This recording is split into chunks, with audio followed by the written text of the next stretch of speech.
Aim high! I know not how others see it, but as for me, I see Don Juaning as a making dreams come true. Dreams! The spice of life, the universal spring of success.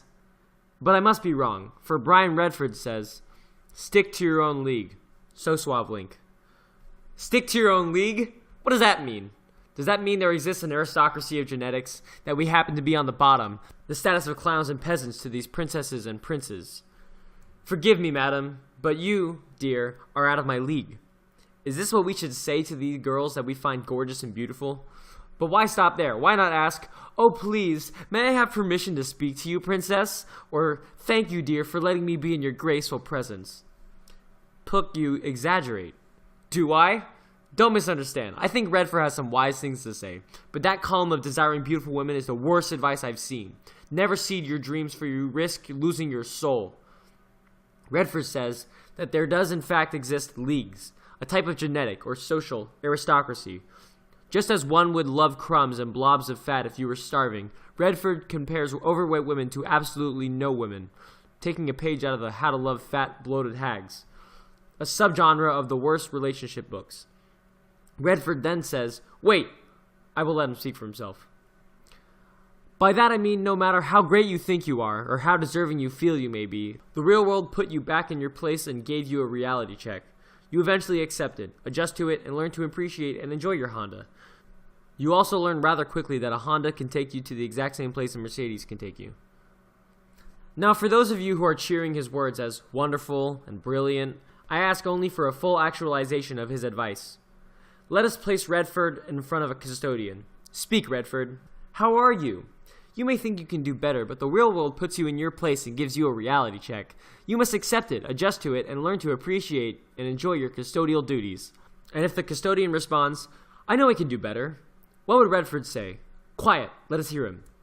If you were starving, would you scoff at your work? No. You would get on your hands and knees and thank God for your fortune. You also learn that a custodian's paycheck feeds and clothes you just as any other paycheck would. This advice is called settling for mediocrity. If you do it with women, why not use it for every other avenue of your life? Mediocrity in the pursuit for a splinter of joy is no joy at all. For me, the pursuit of the dream is the joy.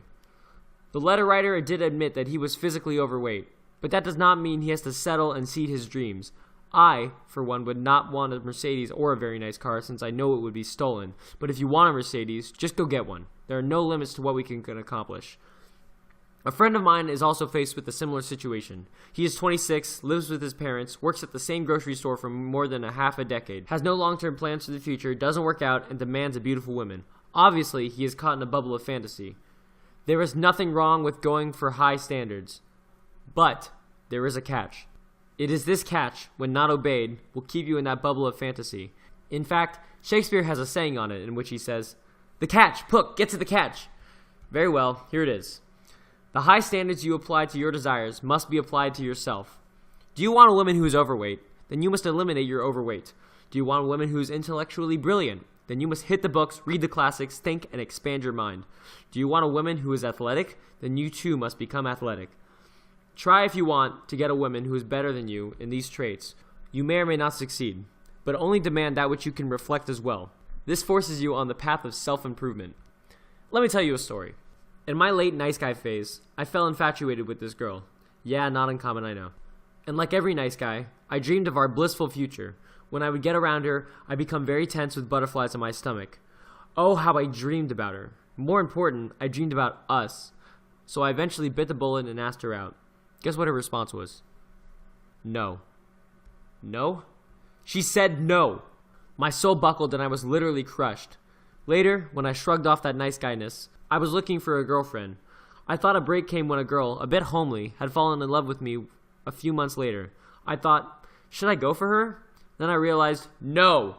Later I realized that she and my crush were good friends. I eventually found out my crush tried to set us up. I knew I could do better, and I did. By focusing on my interests, on my goals, on my improvement, everything changed. Other girls started to take interest in me.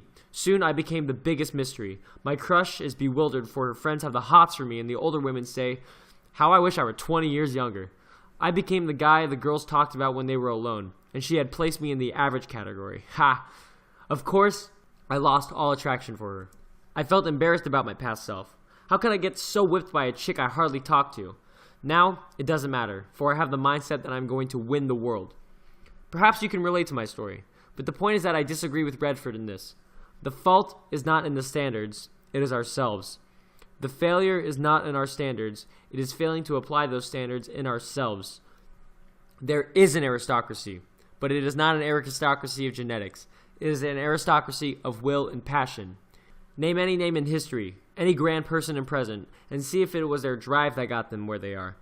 There is no lottery of life. The leagues you see are only the ones you create in your own mind. Anyone can get a beauty.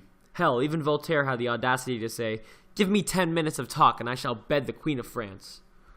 Aim high, and as each standard increases, so does yourself. In this manner, you benefit from your fantasy, for now it is tethered to reality, yanking you forward in your proper destiny. Aim high, and behold, for everything shall become anew. The women you were lusting for earlier will seem lowly, for you have been on the course of self-improvement while they have not. You worked out, they remain scrawny.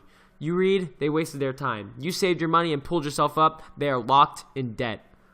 Aim high, for Redford says, your life depends on it, and he is more correct than ever, but not in how he means it. Here is your choice. Settle for mediocrity or aim high. The former is simple, can occur right now, and only requires the selling of your dreams. The latter demands rigor. The higher you aim, the more rigorous, but your dreams can come true. Aim high, for Steinberg says, I dream, therefore I exist, for to dream is to become.